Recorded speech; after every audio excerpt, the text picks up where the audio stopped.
Então, nós terminamos, já está filmando aí? Nós terminamos o nosso encontro anterior lendo opiniões em vários livros que ele escreveu do Dr. Jacques Vallée, não é?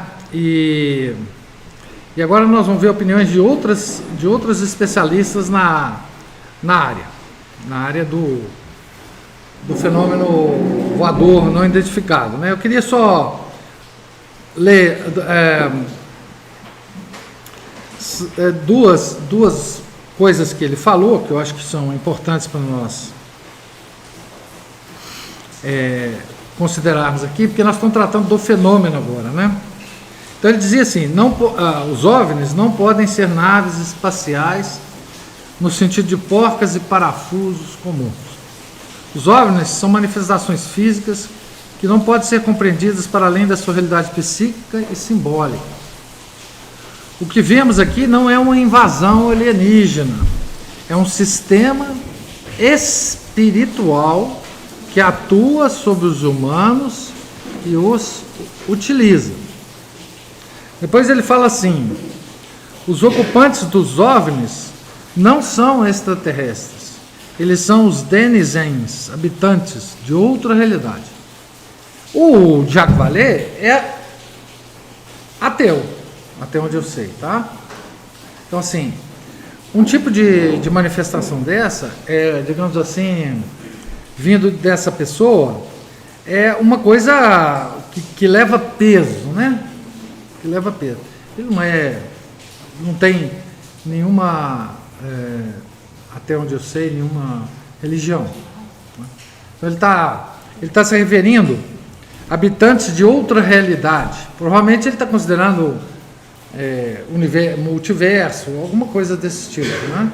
Para nós isso é bem mais significativo, né? É um sistema espiritual, né? Antes ele fala, não lidamos com ondas sucessivas de visitas do espaço, lidamos com um sistema de controle. Todas essas ideias que ele desenvolveu, né? Agora a gente vai ver, naquele texto que eu passei para vocês, né, conclusões sobre OVNIs de alguns outros grandes especialistas. Qual texto, professor? Eu passei para vocês um texto que eu estou lendo aqui agora, no clube de leitura, e algum tempo atrás, antes do primeiro nosso encontro, eu passei, na verdade, eu passei 2 textos. Esse que eu estou lendo agora. Não. Eu passei 2 textos, um que é esse aqui, e o outro que é um livro que eu traduzi. Esse aqui também eu traduzi. E o outro é um livro que eu traduzi do padre jesuíta, que é o Astrônomo do Papa, que eu vou ler quando eu for tratar não do fenômeno que nós estamos tratando aqui, mas da questão do Vaticano com os OVNIs. Nós vamos fazer algumas palestras em relação ao Vaticano e os OVNIs. Também passei um PDF para vocês do livro que eu traduzi, tá bom? Então, em algum lugar aí do clube de leitura, deve estar lá, enfim, clube de leitura não ele pune, né, quem não lê clube de leitura todo dia. 23 do 11. OVNIs. BR Diamond, é esse? Brother Demon. Então, conclusões sobre OVNIs de alguns outros grandes especialistas. O astrônomo Dr. J. Allen Hynek, esse cara é famoso, tá? Esse astrônomo. Morreu em 1986. Foi considerado um dos maiores especialistas do mundo em matéria de OVNIs. Hynek era um antigo cético que rejeitou os avistamentos de OVNIs como algo feito por malucos e lunáticos. O Dr. Hynek acabou por iniciar o Centro de Estudos de OVNIs, cuja sigla é CUFOS, com o Dr. Jacques Vallée. Então eles trabalharam, o Dr. Hynek e o Dr. Vallée trabalharam juntos. Hynek também dirigiu o programa de rastreio óptico por satélites dos Estados Unidos durante muitos anos. Foi o autor de muitos livros técnicos sobre astrofísica e de vários livros sobre OVNIs. Quando Hynek investigou os OVNIs, utilizou os serviços de cientistas competentes e de renome com uma abordagem científica de todos os dados. Hynek serviu durante mais de 20 anos como perito científico sobre OVNI da Força Aérea Americana. A Força Aérea sempre teve muito interesse nessas coisas, por uma razão muito simples. Não porque se acreditasse em OVNI, mas porque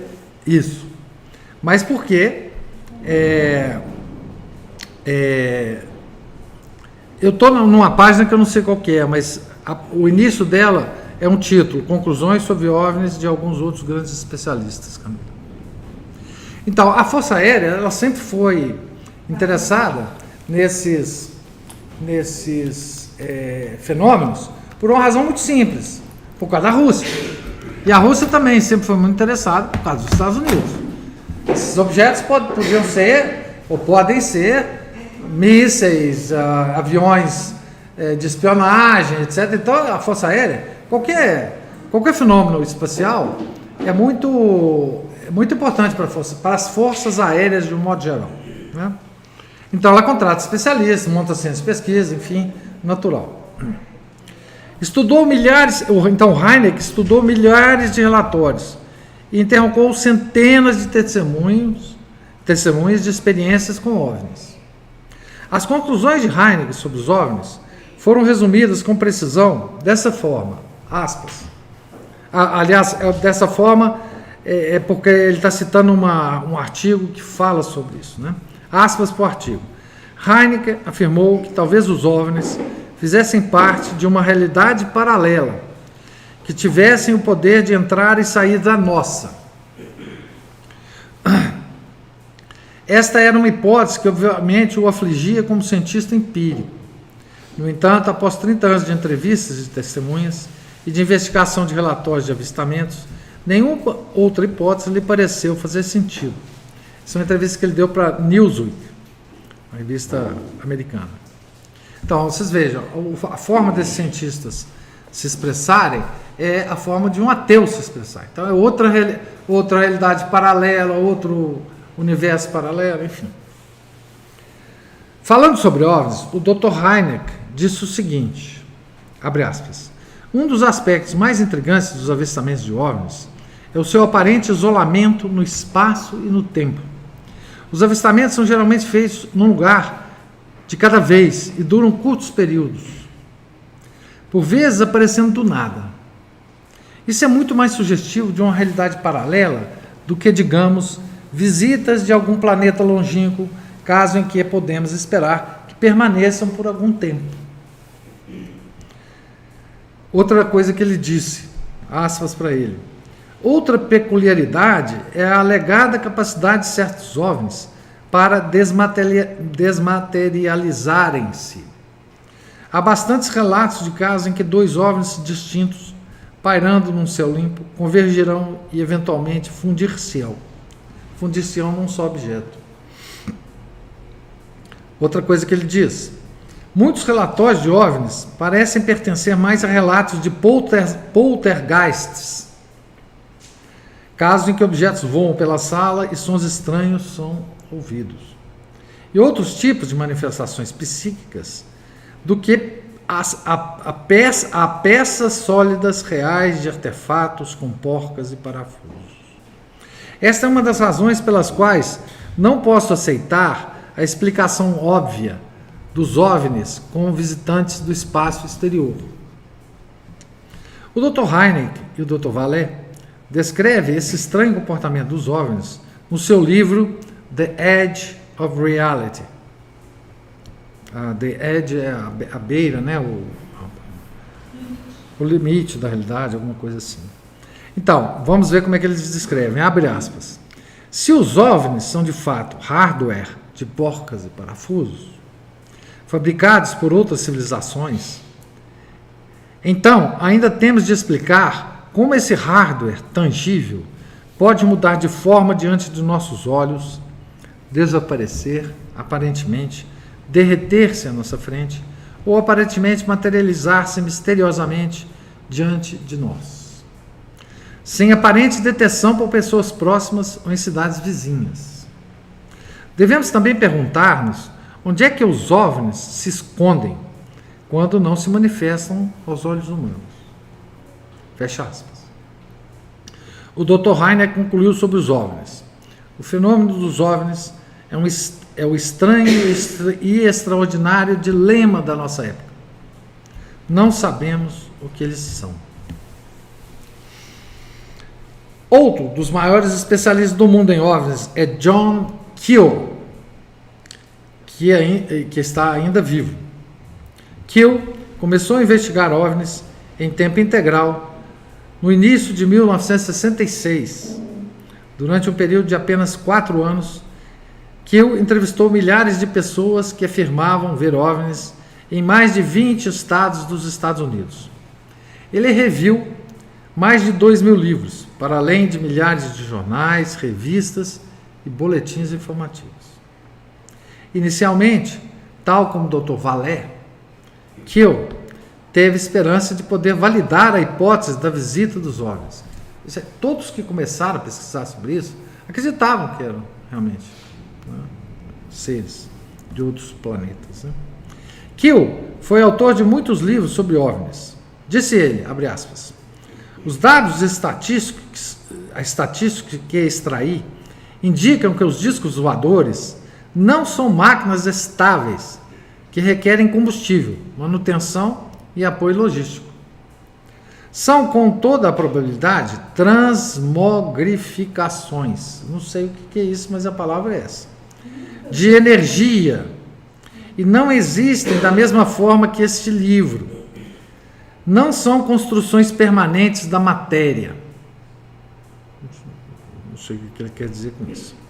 Ele ainda disse o seguinte: por vezes, eles, os OVNIs, alegadamente ficam vermelhos brilhantes e desaparecem. Outras vezes, mudam através de todas as cores do espectro, tornam-se brancos e voam para o céu noturno, até parecerem apenas mais uma estrela. Outra declaração do Keel.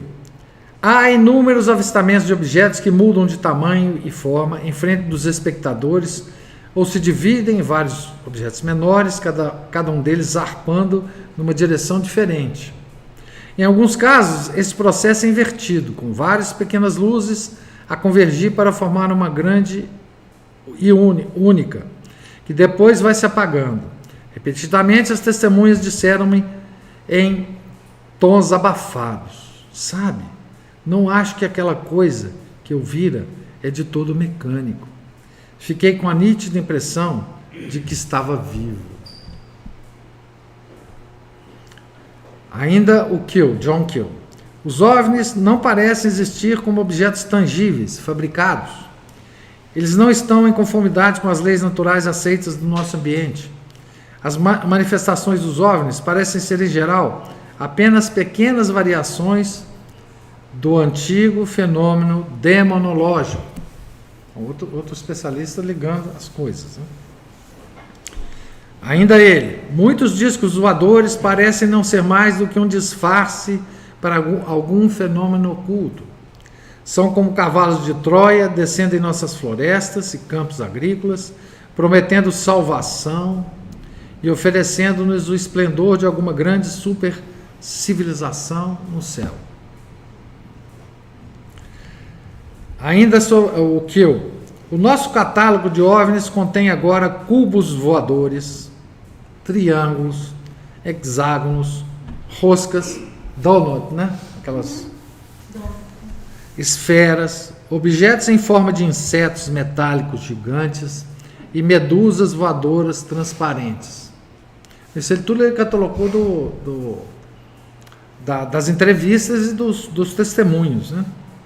Temos OVNIs com rodas, com asas, com antenas, com cúpulas pontiagudas, cúpulas planas, sem nenhuma cúpula. Temos objetos de todas as cores do espectro. Tem havido charutos gigantescos e com várias janelas a cuspir fogo azul das suas caudas. Temos quase tudo, exceto um modelo básico de linha de montagem. Alguma tremenda civilização desconhecida exerce um enorme esforço para fabricar milhares de diferentes tipos de OVNIs e envia todos eles para o nosso planeta.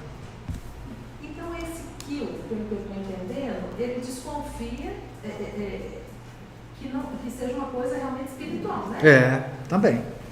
E ele tá dizendo o seguinte, quer dizer, ele está dizendo o seguinte, imagina que uma civilização mesmo tenha chegado aqui. É impossível, depois nós vamos ver por quê. Mas eles chegariam com um modelo básico de nave. Como é que eles fabricam tantas naves assim? Não é possível.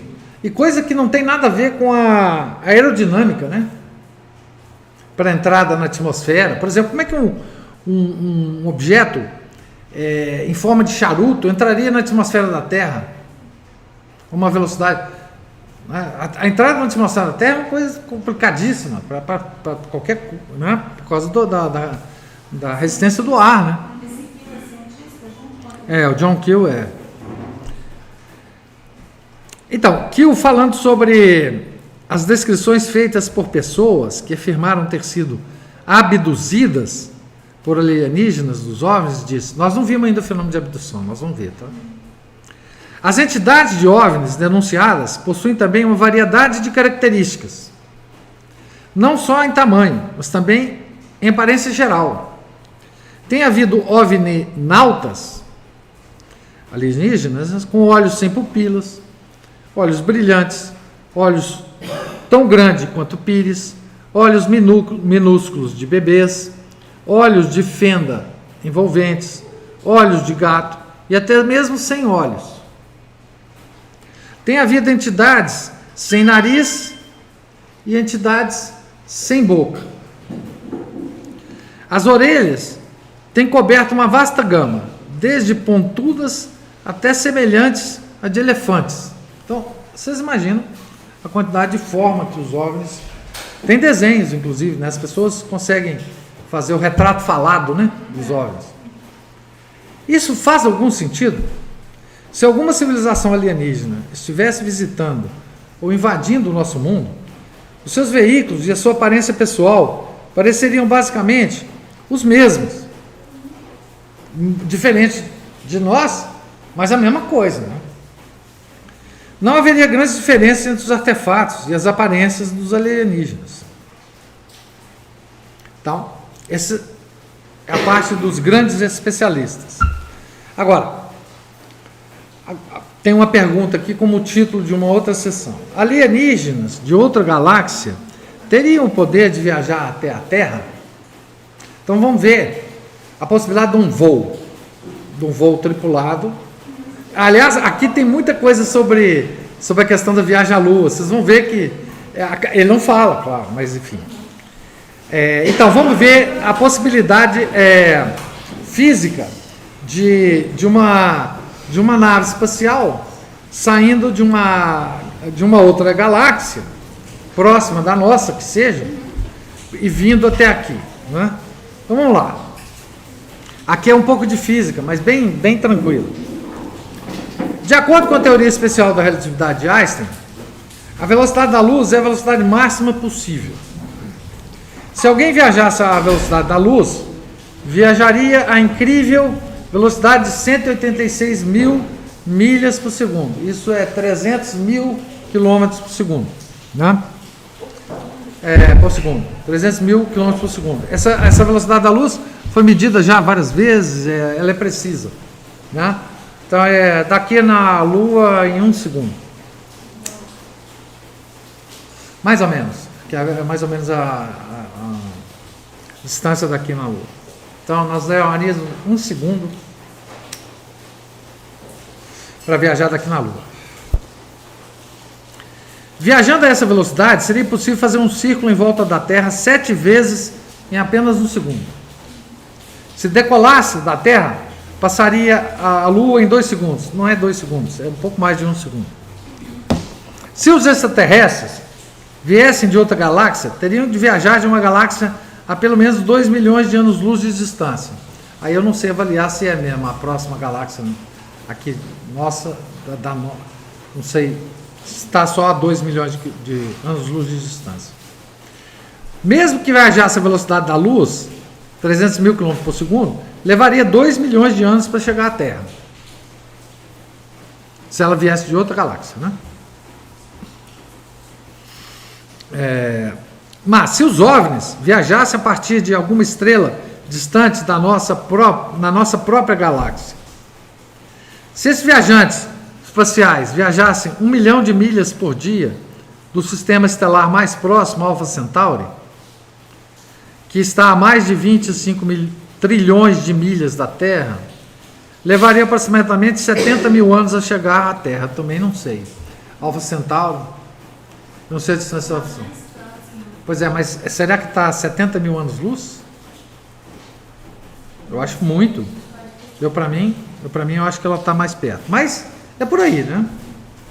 Algumas estimativas indicam que a nave espacial transportando 10 pessoas e viajando 5 anos-luz de e para um sistema estelar próximo, a uma velocidade próxima da luz, consumiria 500 mil vezes a quantidade total de energia consumida nos Estados Unidos num ano. Veja a ordem de grandeza. Pois é, mas esses valores todos que estão incluídos aí, isso é real. São. Você coloca. Tem jeito de medir isso? Tem. Por causa da massa. Você faz um cálculo da massa da coisa para movimentá-la. Tem. Isso é real. Isso é real. Então, ele gasta, né? Viajando 5 anos-luz de e para um sistema estelar próximo, a velocidade máxima próxima da luz gastaria 500 mil vezes a energia que os Estados Unidos consomem por um ano. Além disso, uma quantidade quase igual de energia seria consumida apenas para desacelerar a aeronave dessa incrível velocidade. Então, você atinge a velocidade e vai embora. Aí você gasta esse tanto de energia. Esse tanto de energia, você vai também gastar na hora de desacelerar. É como o avião, né? Que quando ele sobe, ele gasta um tantão de energia, lá em cima ele gasta um pouquinho, quando ele desce também ele gasta um tantão de energia, né?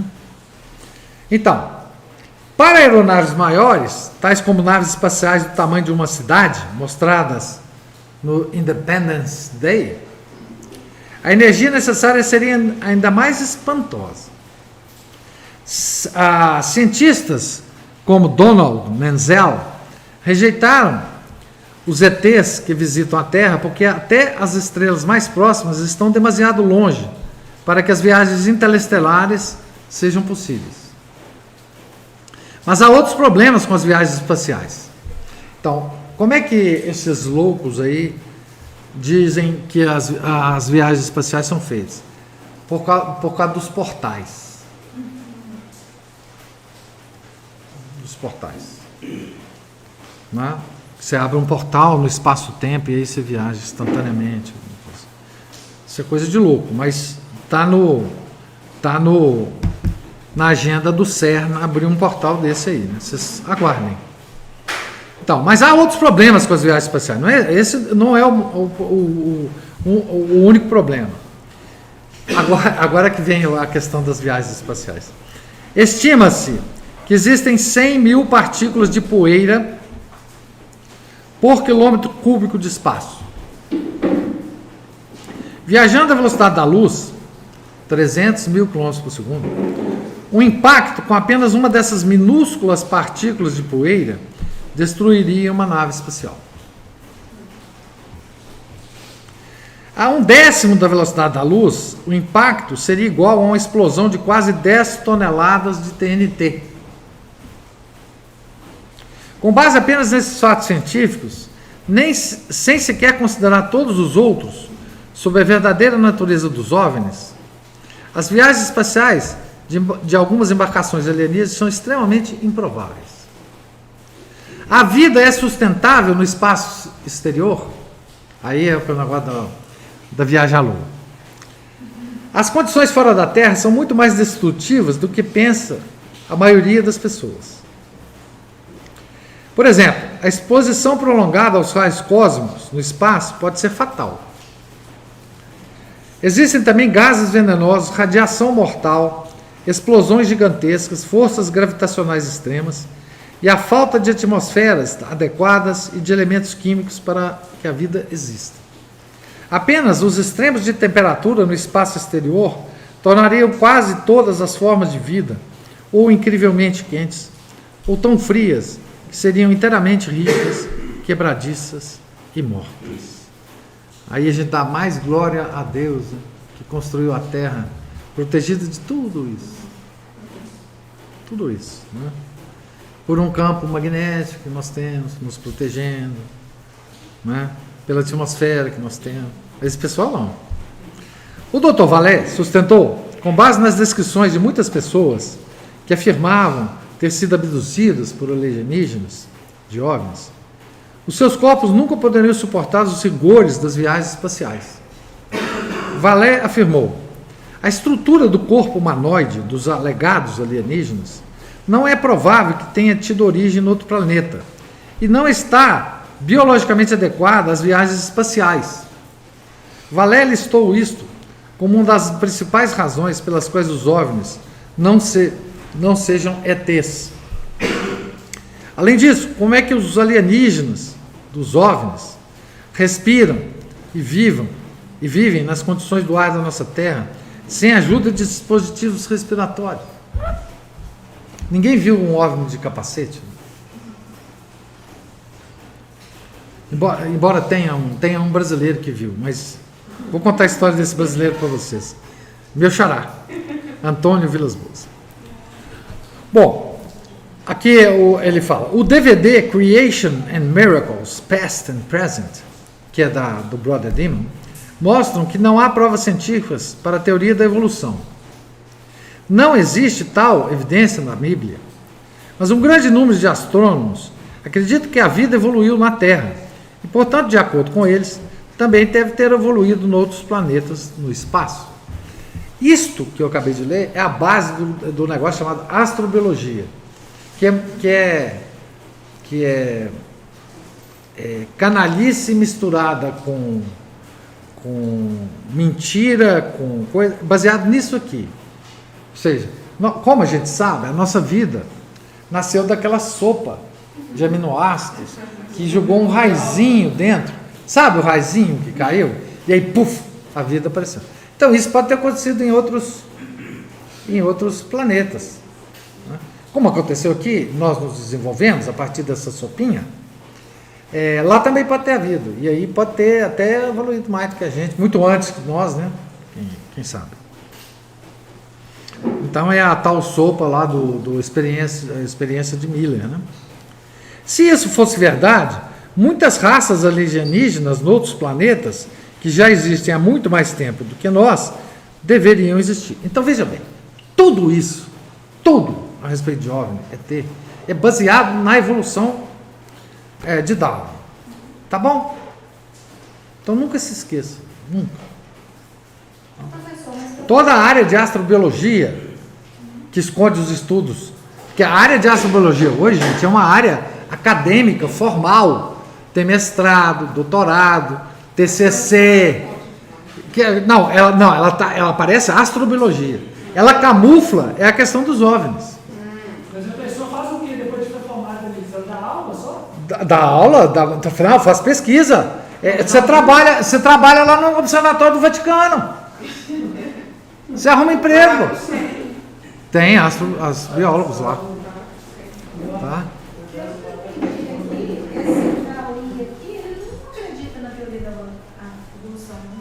O Vallée? Não, o Vallée eu não sei. Realmente não sei. Mas é que ele está dizendo que não há provas científicas para a teoria da evolução. Não é o Vallée que está falando, isso é o Brother Demon. O DVD, é o Brother Demon que está falando. Então veja bem. Está no capítulo 2 ou 3, professor? Como assim, capítulo 2? Não. Está na seção, não sei das contas lá, sei lá. O PDF não tem esse negócio, não. E página 9.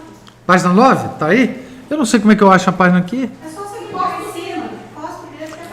Página 9, exatamente. Acabei de descobrir. Então essa sopinha de aminoácidos, da qual nós somos descendentes, nós não somos descendentes de macaco, nós somos descendentes de toda a sopinha de aminoácidos, hein, gente? Elas podem ter ocorrido em outros planetas, e aí os elementos. Então, algumas delas seriam muito mais avançadas tecnologicamente do que nós.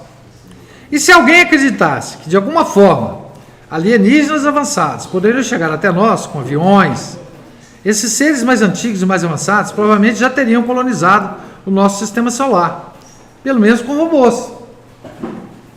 Tá? Então, mesmo que existissem, onde eles estão, né? Aliás, isso é chamado o Enigma de Fermi, que o Enigma de Fermi é uma idiotice completa, porque o Fermi era um gênio, então qualquer coisa que o Fermi falasse, parecia que era um aforisma profundíssimo. Vocês já viram aquele filme Forrest Gump? Pois é isso mesmo. O cara parecia um gênio, tudo que ele fazia era genial, os caras seguiam ele passeava, o cara era louco, né, o Forrest Gump. Mas isso acontece. O Fermi, então, um dia, lá nos desertos do Novo México, onde eles estavam fabricando a bomba atômica, etc., nos Estados Unidos, ele era italiano, participou daquele projeto Manhattan, ele olhou para o céu, né? Tinha alguém lá anotando tudo que ele falava, olhou para o céu e falou assim, puxa, que coisa maravilhosa, eles falam dos seres, né, de outros planetas e tal, mas se existirem esses seres, onde eles estão? Gente, isso é o Enigma Fermi. Vocês põem Enigma Fermi para vocês verem no YouTube ou em qualquer outro lugar, vocês vão ver.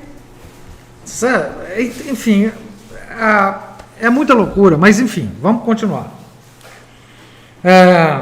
Então, enquanto eu trabalhava, ele vai falar, gente, ele vai falar. Olha aqui, ele vai falar. Então, desculpa, eu adiantei o negócio. Enquanto trabalhava na instalação nuclear de Los Alamos, no Novo México, em 1950, o pioneiro da energia atômica e prêmio Nobel Enrico Fermi fez a seguinte pergunta: olha, seremos nós a única civilização tecnologicamente avançada no universo? E se não somos, onde eles estão?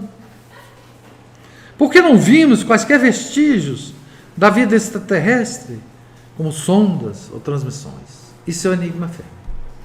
Se algumas aeronaves inteligentes não conseguissem alcançar o nosso sistema solar com uma aeronave avançada, pelo menos enviar-nos-iam um sinal de rádio inteligente. Sinal de rádio inteligente, isso aí já deu pano para manga também, que nós vamos ver aqui agora. Há sinais de vida inteligente provenientes do espaço exterior? O outro item, uma pergunta.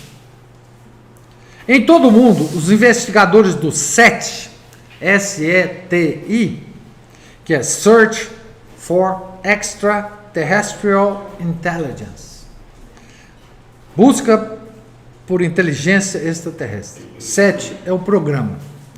Tem prescrutado o espaço exterior à espera de sinais de seres inteligentes. Já contei para vocês a história, nos computadores, tudo lá. Varrem milhares de frequências ao longo dos anos.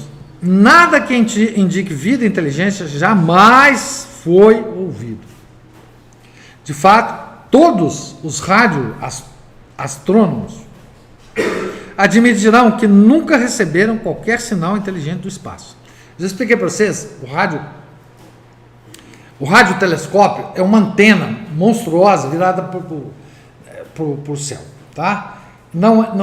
Ele não tem nada óptico, o telescópio não tem nada óptico, ele só capta onda eletromagnética. Tipo uma parabólica? Isso, mas põe uma parabólica assim de 20 metros de diâmetro, ou 50 metros de diâmetro. Põe, por exemplo, 10 parabólicas em círculos, olhando para o mesmo lugar, eles têm essas coisas, tá? É o Planalto lá, aquela abóbora, aquela bacia lá de Brasília. Essa aqui Do Congresso? Mas são maiores que aquelas. Maior ainda? E é tudo rodeado assim e tal. Tem instalações lindas, inclusive. Maria Cristina, eu tenho certeza que ela já foi altamente apaixonada pelo rádio astronômico. já quis ir lá no Chile. Maravilhoso. Uau. Eles ficam procurando isso. Não, eles têm muitos dados do universo que você só pode obter com radioastronomia, com radiotelescópio. Porque não está na faixa visível da luz. Está em outras faixas que não são visíveis. É muito legal isso mesmo. Conduzida por cientistas que não enlouqueceram, né? Ou que não são magos, né?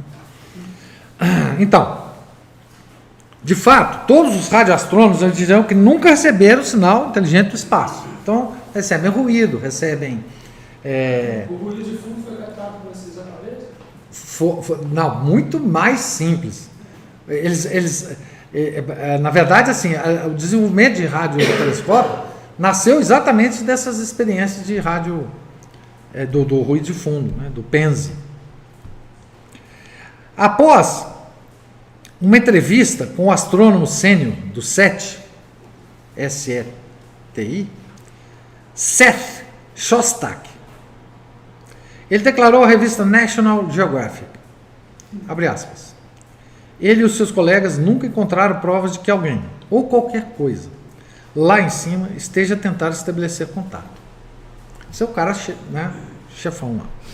O governo dos Estados Unidos gastou milhões de dólares de impostos para tentar contactar alienígenas.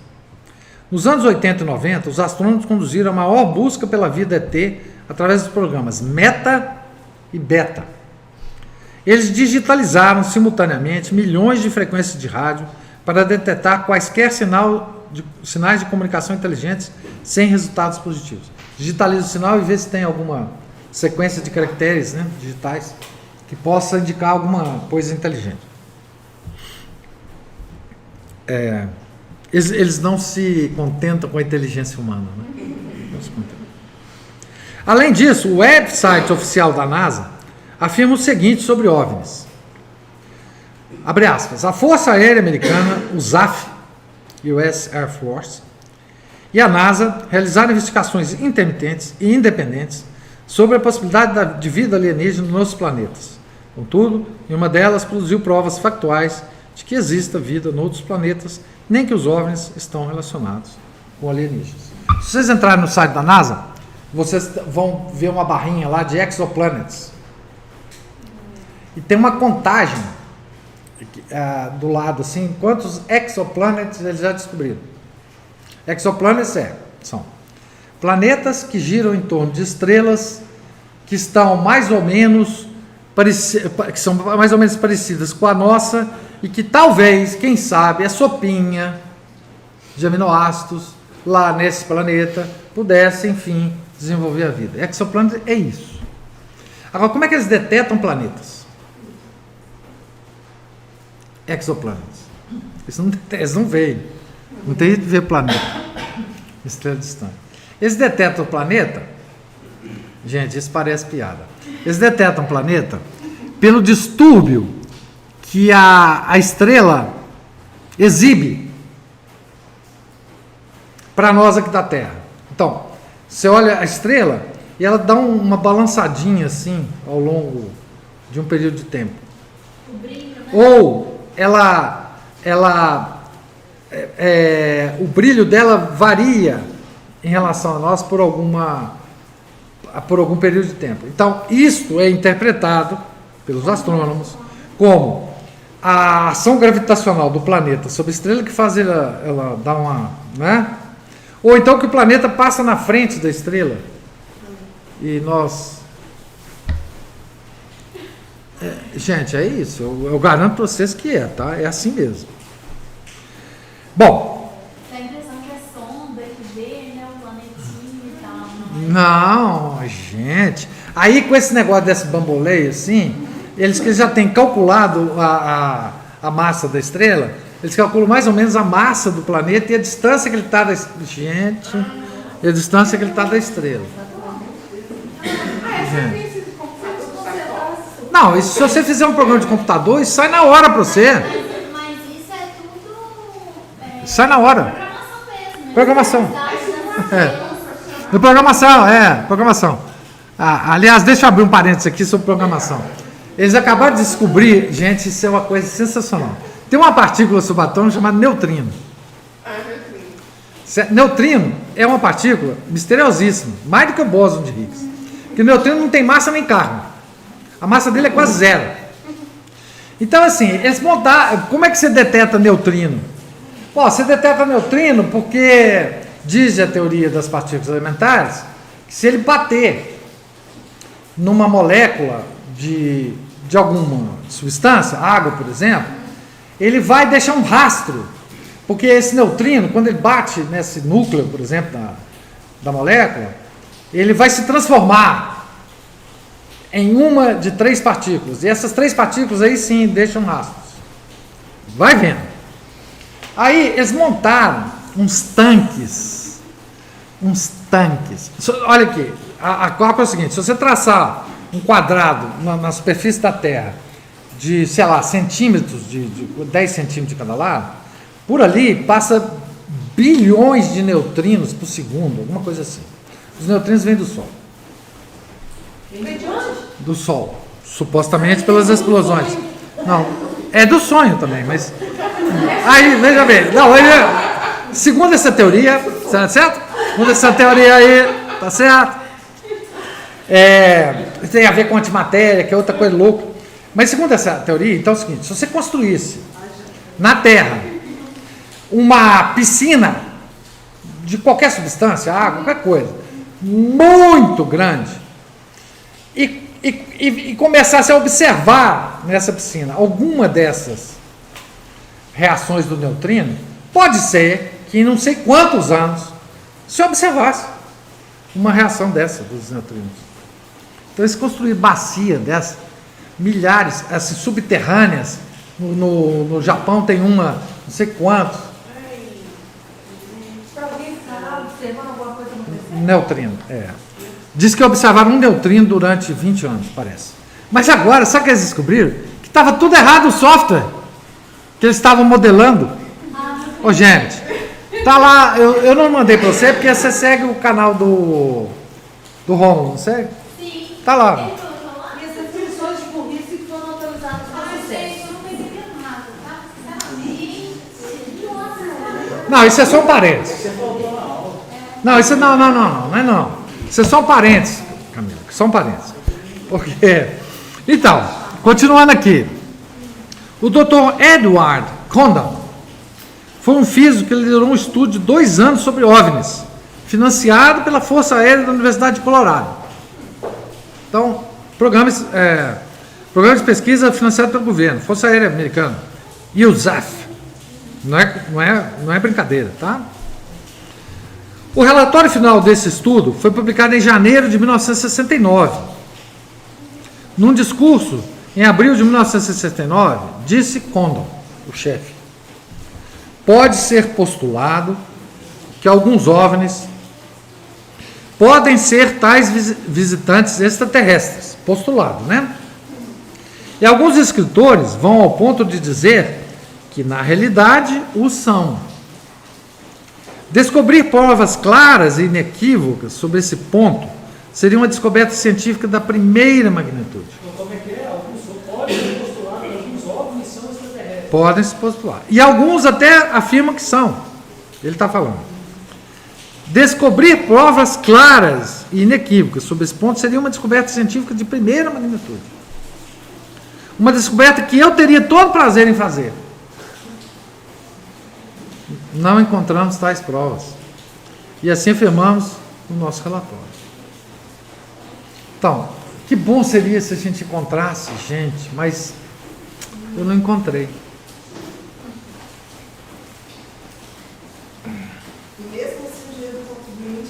Não, olha aqui.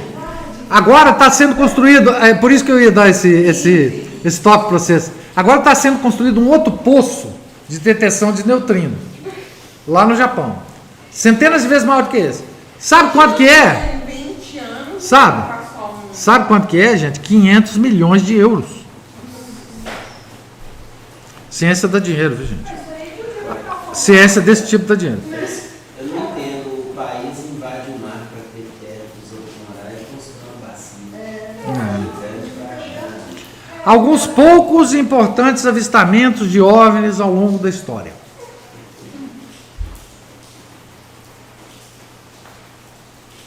Uma das primeiras descrições de um OVNI foi feita pelos antigos egípcios em aproximadamente 1500 a.C. Os egípcios descreveram ver discos voadores. Também notaram um odor desagradável que era emitido da nave espacial. Aqui tem a referência, tá? Para vocês pegarem. Eu não vou... Falta falar que o odor era de enxofre, né? É enxofre. É enxofre. Todos eles são de enxofre. O falecido satanista Aleister Crowley, que se descreveu a si próprio como a besta 666, escreveu guias práticos sobre magia e de contatos com anjos. Ou anjos de novo. Decaído. Anjos do John Dee. Lembra da Me? Crowley esteve em contato com inteligências superiores enquanto escrevia The Book of the Law, o livro da lei, no Cairo. Ou, vocês podem comprar esse livro, tá? Egito, em 1904, amando de um ser chamado Aiwas. Espera aí, calma que nós vamos falar. Tá certo. I was an angel. A fallen angel, né? Era o objetivo de Crowley que, através do contato com seres inteligentes não humanos, demônios ou alienígenas, ele levasse a cabo a nova era. Então, a nova era, sabe a nova era? The New Age. Com todas essas coisas que ela trouxe, estava lá no Aleister Crowley, 1909, por aí. Mas o mais interessante é esse negócio aqui. Crowley afirma ter contactado uma inteligência alienígena e fez um desenho de como ele era em 1918. Tá aí, eu pus o desenho aí, não faz parte do texto do Brother Nima, não, mas tá aí. Esse cara era chamado Lam, L-A-M, esse alienígena, Lam, tá? O Crowley batia um papo. Não, eu não sei o que os egípcios viram. Se você quiser, você clica aí na referência. Foi, eu traduzi isso. Espera aí, Lam era o Aleister Crowley. Lam. O Lam. Então, tá aí o desenho do Lam.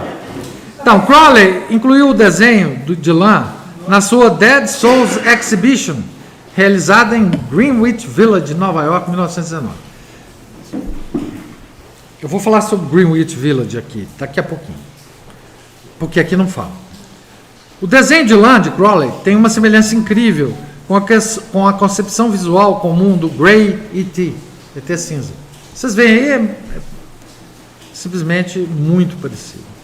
Os extraterrestres cinzentos são os extraterrestres mais comuns que se diz terem sido vistos pelos abduzidos por ETs. Os ETs variam muito, mas esse é muito presente. Esse Grey ET. Né?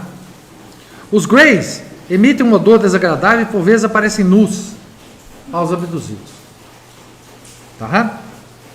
Então, o Lam, o Aleister Crowley, era o... Tem a aparência do... Vocês é que faz.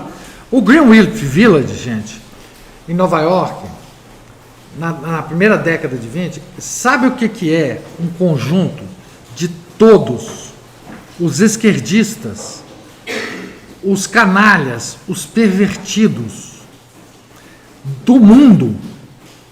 Era o Greenwich Village nessa época. Sabe assim, todos os satanistas, todos os eugenistas, um bairro de Nova York, todos os eugenistas, todos os artistas, todos os bêbados, todos no Greenwich Village. Física, um bairro, apartamento, tipo Leblon, isso. Sabe, bairro, todos os, veja, bairro chique, todos os botequinhos, sabe, pintores, literatos. Mas lá literato é literato, não é Caetano Veloso, Gilberto Gil. Literatos famosos, entendeu? Esses grandes escritores, todos frequentavam. Maconha, etc. As questões abortistas foram discutidas lá e nasceram de lá. Os eugenistas todos do mundo. Todo mundo que ia a Nova York, pode crer, ia lá no Greenwich Village. Assim, não. Às vezes morar, se amaziar com alguém lá, ficar lá morando. Gente, o Greenwich... Claro, é um bairro de Nova York, chique. Tô falando? Nossa, vamos explodir esse lugar? Não adianta não. Então o Greenwich Village, os comunistas que estavam todos montando as suas bases nos Estados Unidos, o Partido Comunista, né? Gente, todo mundo que vocês veem hoje desse estilo, estava tudo lá no Greenwich Village. Né? A Anitta, no Greenwich Village, é uma santa pura. Então, e o Crowley fez a exibição dele, o Dead Souls Exhibition, no 19.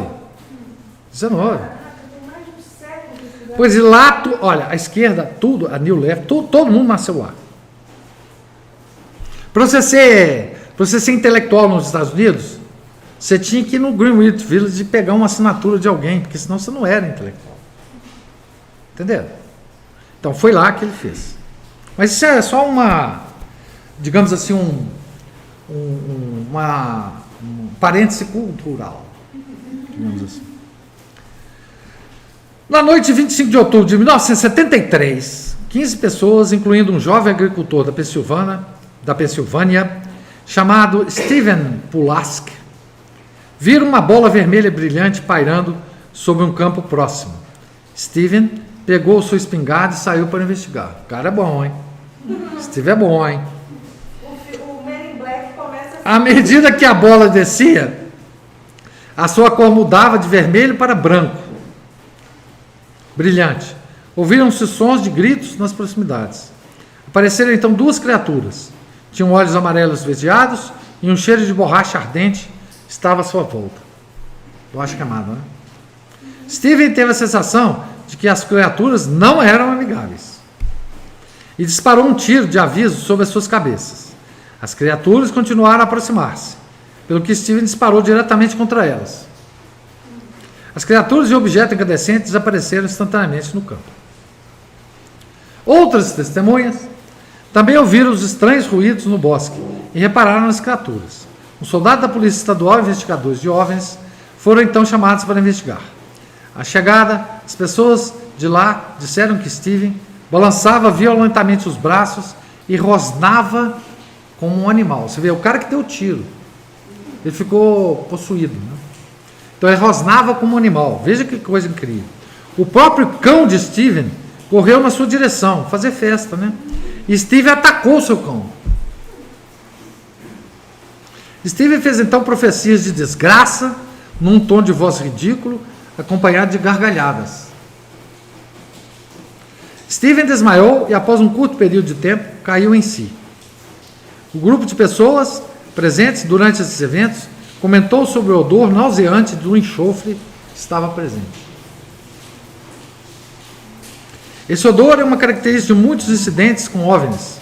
Deve-se notar que os casos de possessão demoníaca são também frequentemente caracterizados por odores horríveis, incluindo odores semelhantes ao do enxofre. Para além das pessoas que afirmaram ter visto OVNIs, há outras que afirmaram ter sido abduzidas pelos alienígenas e que acreditam terem voado nos OVNIs. Olha, eu vou contar histórias, depois que eu começar a contar sobre o negócio do Vaticano para vocês, eu vou contar sobre um personagem muito interessante que afirma ter viajado, mas isso é lá na década de 20, 30, 40. Agora, o caso desse cara que nós vamos ver aqui, esse cara é impressionante o caso dele. Ele chama Whitley Strieber. Whitley Strieber. Esse cara escreveu muitos livros sobre o que aconteceu com ele. É impressionante. Você botou aqui? Tá aí, Whitley Strieber. Pois é, tem esses casos aqui? Não, tem vídeo sobre isso. E tem os livros dele que vocês podem comprar. Né? Não, Mas é impressionante. É impressionante. Whitley Strieber afirma ter tido experiências reais de abdução por seres extraterrestres em um nível não físico, em mais de uma ocasião. Ele escreveu sobre algumas das suas experiências nos seus livros mais vendidos. Comunhão é um dos livros, Communion e Transformation. Esses dois livros são impressionantes. Eu já li extratos deles. Comunhão e Transformação. São dois livros. Eu acho que o Comunhão está traduzido para o português, tá? Se vocês procurarem na Amazon, vocês devem comprar. Então, vamos ver o que ele fala, né? Vamos ver o que ele fala. Aqui estão poucos extratos, né?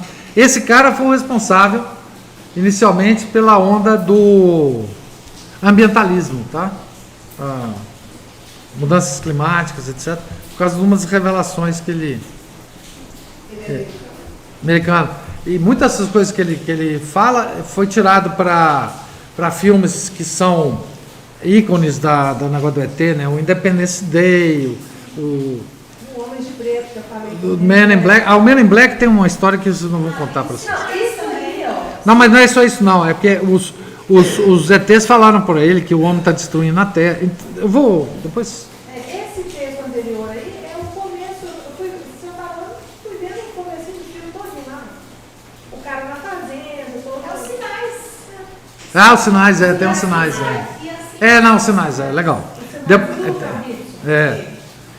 Whitley Strieber, então, vamos ver algumas coisas que ele fala, tá? Eu diria que fui agredido por algo proveniente do desconhecido, em vez de ser possuído por ele. Espero nunca ter sido possuído por ele, embora houvesse quem discordasse de mim. Depois do que me aconteceu, a experiência da comunhão, olha como é que é a palavra que ele usa, comunhão. Decidi que poderia ser uma boa ideia aceitar a ideia do diabo, caso fosse isso que eu tivesse visto. Strieber escreveu essa experiência quando afirma ter sido transportado no tempo e descreveu um dos seres como o que parecia ser quase um demônio com um rosto estreito e olhos escuros e inclinados. Medos terríveis correram através de mim. Eles eram predadores e iam comer as nossas almas. Eram demônios e iam arrastar-me para o inferno. Aí nasceu o predador. Certo? Não, esse cara é muito influente, muito influente. Ele é vivo ainda, escreve ainda. E perante o poder dos visitantes, o que é que os seus conselhos me teriam adiantado? Eu estava sozinho com isto, e naquele momento estava no inferno. Preocupava-me que eles viessem e me roubassem, ou talvez me matassem e comessem a minha alma. Olha a experiência do cara para usar esse termo, né? Comer a minha alma. Cada vez mais me sentia como se estivesse entrando numa luta que poderia ser ainda mais do que de vida ou de morte. Poderia ser uma luta pela minha alma, a minha essência, ou qualquer parte de mim que pudesse ter referência ao eterno. Há coisas piores do que a morte, suspeitava eu. Até agora, a palavra demônio nunca tinha sido pronunciada entre os cientistas e médicos que trabalhavam comigo. Ele foi examinado e muitos cientistas... E por que deveria ter sido a palavra demônio mencionada, né? Olha o que ele fala. Estávamos para além de tais coisas. Éramos um grupo de ateus e agnósticos demasiado sofisticados para nos preocuparmos com ideias tão arcaicas como demônios e anjos. Sozinho à noite, preocupava-me com a lendária astúcia dos demônios. No mínimo, eu estava enlouquecendo de raiva. Tá. Por que é que os meus visitantes eram tão reservados, escondendo-se atrás da minha consciência? Só podia concluir que me estavam usando e não queriam que eu soubesse por quê. E se eles fossem perigosos? Então eu era terrivelmente perigoso, porque estava desempenhando um papel, olha, um papel na aclimatação das pessoas a eles. Eu estava normalizando os ETs, fazendo com que isso parecesse normais. Eu estava As pessoas no clima, né? Para receber. deixando as pessoas no clima, aclimatação, né? Quer dizer, ele estava sentindo o seguinte, eu estou... E ele fez esse papel.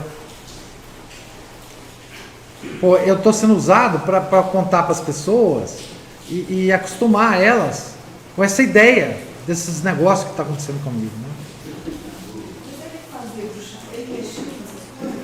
A história dele, não, ele não mexia com bruxaria, né? Não, ele não é cientista. Ele trabalhava, depois que quando começou a acontecer os fenômenos dele, os cientistas se interessaram no caso dele, médicos, outros cientistas, começaram a examiná-lo, e ele começou a contar as coisas, etc. Tá? Por isso que ele fala cientistas, né? E médicos. Claro que eram demônios.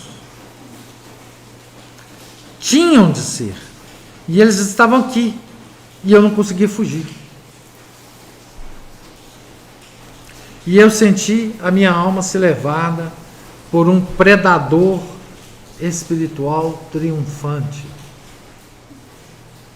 Perguntei-me se eu não estaria nas garras dos demônios, se eles não estariam me fazendo sofrer para os seus próprios fins, ou simplesmente para o seu gozo.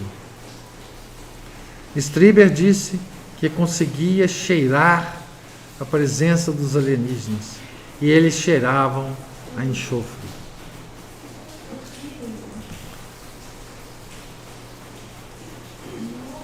O que o senhor leu até agora aqui, eu entendi que são demônios mesmo, porque muitos cientistas, apesar de não conseguiram provas, né, não tem prova nenhuma. Os que não têm a palavra demônio na boca, falam seres de outra dimensão, seres de outra... de um universo paralelo, mas para nós não tem dúvida. Mas alguns diante de Para nós. todos esses fatos ainda mencionam. Mas sim, o próprio Vallée fala, isso está muito parecido com as abduções da Idade Média.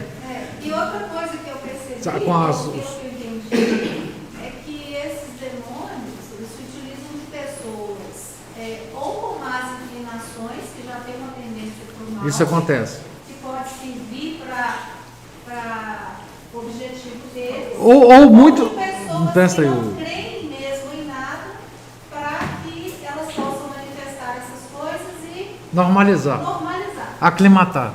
Exatamente. Tem muita pessoa que chega à questão do UFO através de centros espíritas, de outras coisas. Chega lá, né? Mas esses OVNIs realmente existem? Eles usam disso também? Por que o demônio está usando a roupagem de OVNIs hoje? Porque nós vivemos numa era tecnológica. Não, e também porque tem pessoas que acreditam piamente. Não, mas veja bem. E tem pessoas que acreditam que eles podem ser bons e podem ensinar alguma coisa, né? Pois é, mas os demônios sempre tomam a forma para nos tentar da nossa época. Agora, o que é a nossa época? Tecnologia. Então eles tomam a forma tecnológica. Eles nos aparecem como arautos de uma tecnologia maravilhosa que vai nos salvar. Porque nós acreditamos que nós vamos nos salvar pela tecnologia, pela ciência. Se eles aparecessem assim na Idade Média, ninguém teria ligado a mínima para eles. Então, na Idade Média, como é que eles apareceram? Como fadas.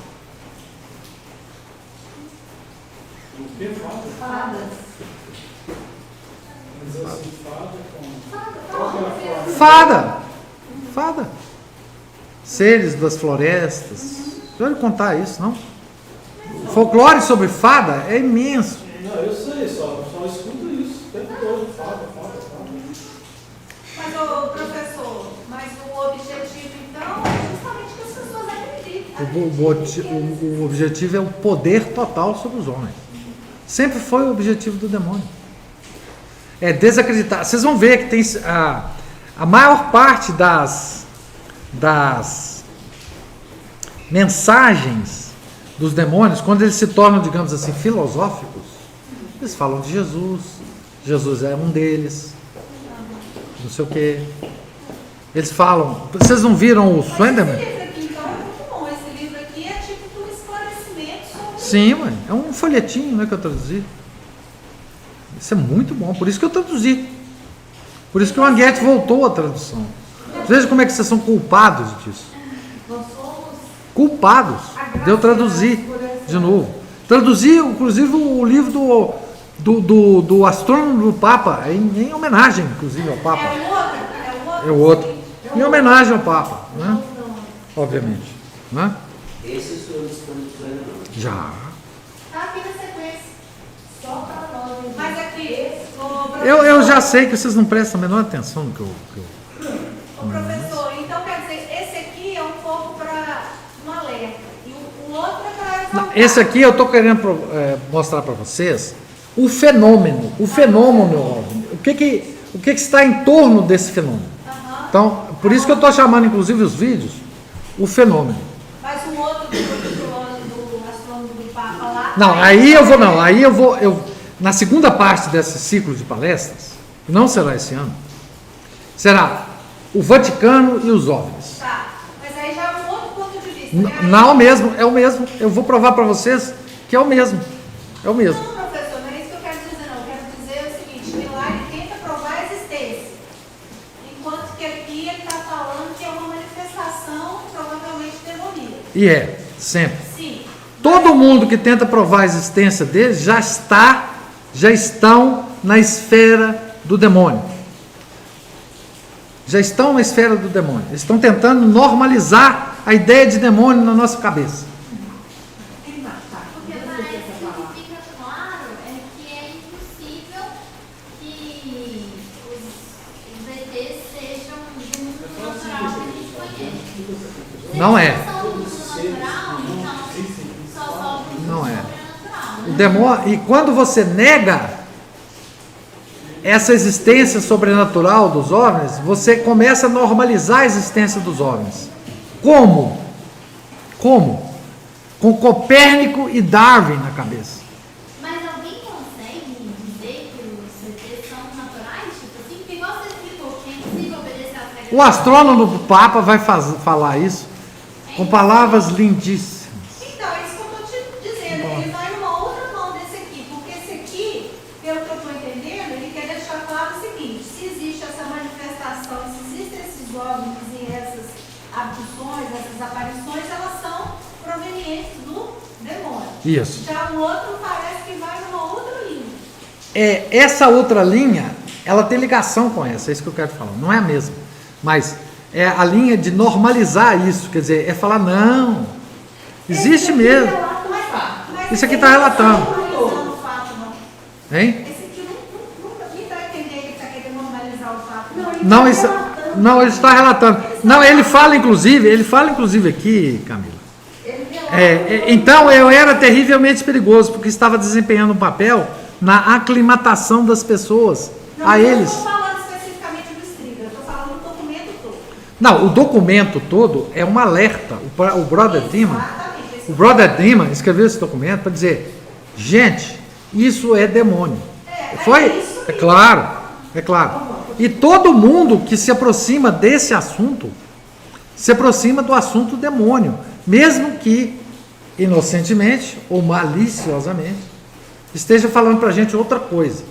Vocês vão ver. E esse brother, o dono desse livro aqui, ele é o quê? Ele é sede vacantista. Tem um site, sede vacantista. Mas ele é extremamente culto. E ele fez essa seleção que ele fez aqui, gente, ele tem 289 referências bibliográficas. É impressionante. Impressionante. Esse documento é impressionante. Tá? Então, veja só.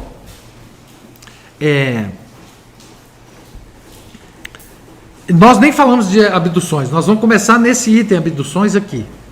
tá? Agora. Eu não vou começar agora, porque a gente já está praticamente no final, 9h30. É página 12. Página 11. No meu aqui está a página... 12, claro, 12.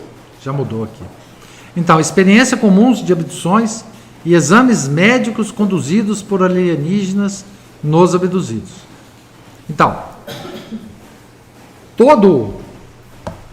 nós vamos ver o seguinte, que todos os abduzidos, eles relatam esse tipo de experiência, tá? Esse é o quinto grau de contato imediato. Abdução depende da classificação. Tem uma classificação que esse é o quinto e tem outra que esse é o sétimo, sexto, sétimo, sei lá. Então agora nós vamos começar a falar dos abduzidos, que vai ser a semana que vem, tá? Semana que vem é último. É o último, tá? E eu vou tentar, muita coisa eu vou deixar. Não, muita coisa. Eu só, deixa eu falar para vocês. Eu só trabalho da quaresma ao advento. Eu estou dando uma chance para vocês nessas 2 semanas. Eu vou reduzir mais ainda, tá? Eu vou trabalhar, por exemplo. O ano que vem eu estou planejando trabalhar na quaresma até a festa talvez da Assunção. Depois eu for até São João Batista. Entendeu? Como é que é o negócio? Vou diminuindo. Vai de... Não, vou diminuindo o meu trabalho no ano. Tem mais uma hoje, até dia 7, antes da festa, né? E aí vai voltar ano que vem. Aí eu vou voltar ano que vem com a questão do Vaticano e os órgãos. Tá? Pode ser, se vocês toparem a gente começa. Semana que vem começa 7 horas. Então veja bem, nós já tivemos aqui na nossa leitura, só para recapitular, nós já tivemos na primeira parte as estatísticas de quem acredita em OVNI, quem já foi abduzido. Então, as estatísticas, praticamente 5 milhões de americanos dizem ter sido abduzidos. Eu nem ter visto, Não. Abduzido é o quê? Você contato. Te leva, tá? Para algum lugar. Nave espacial, etc. O primeiro caso de abdução que é relatado na história moderna é de um brasileiro. Primeiro caso de abdução narrado, 1957. Tá? Aqui na cidade de São Francisco de Sales. É um agricultor. Depois, se vocês tiverem interesse, vocês procuram lá, Antônio Vilas Boas, OVNI. Não tem nada a ver com aqueles Vilas Boas indigenistas, não. É um agricultor. Esses Antônios estão tudo deixando no ar. Meu xará. Então, as abduções, veja, esse negócio é um negócio muito moderno de abdução. Tá? Essa coisa de... É claro que os ufólogos, eles fazem uma leitura do passado e falam que teve muita abdução lá não sei aonde, no Egito, na Bíblia tem abdução, tem uma opção de coisa. E aí entra o negócio dos Néfilins, que eu vou falar para vocês depois. Mas os primeiros casos começaram no pós-guerra. Uma coisa curiosa, o pós-guerra trouxe essa coisa dos OVNIs. Vocês vejam que o negócio daquele caso da Área 51, que nós vamos comentar sobre ela, Roswell, que é uma cidade no Arizona, em que aquele caso se transcorreu, né? Ele foi em 1947, Roswell. Tá?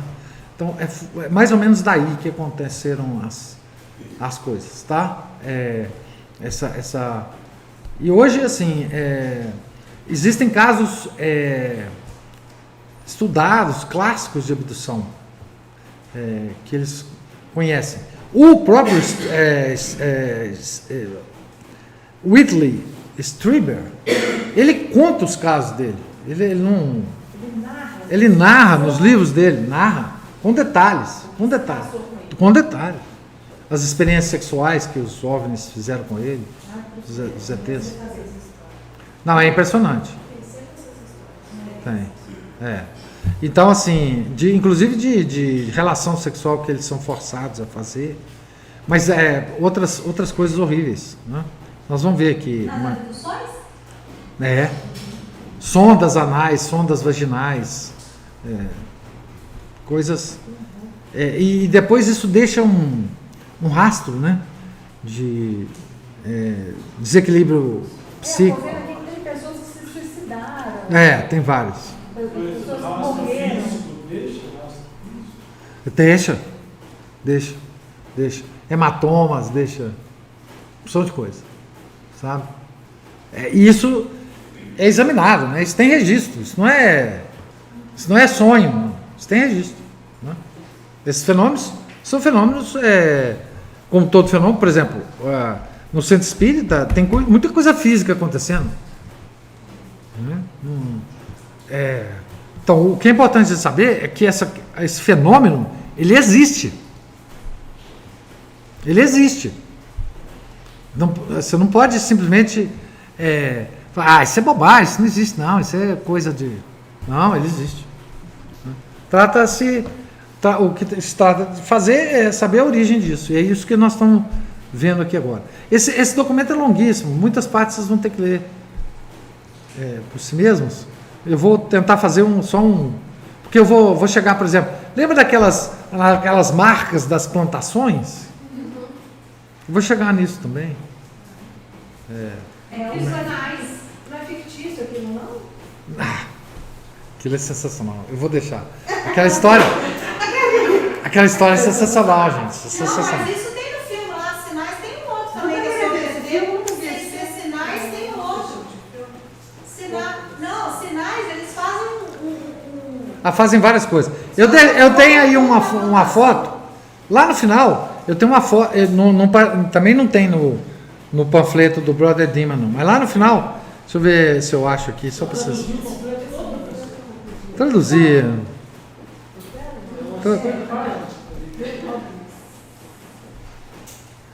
Olha o que vocês me fazem fazer. O quê, professor? Você vai falar aí?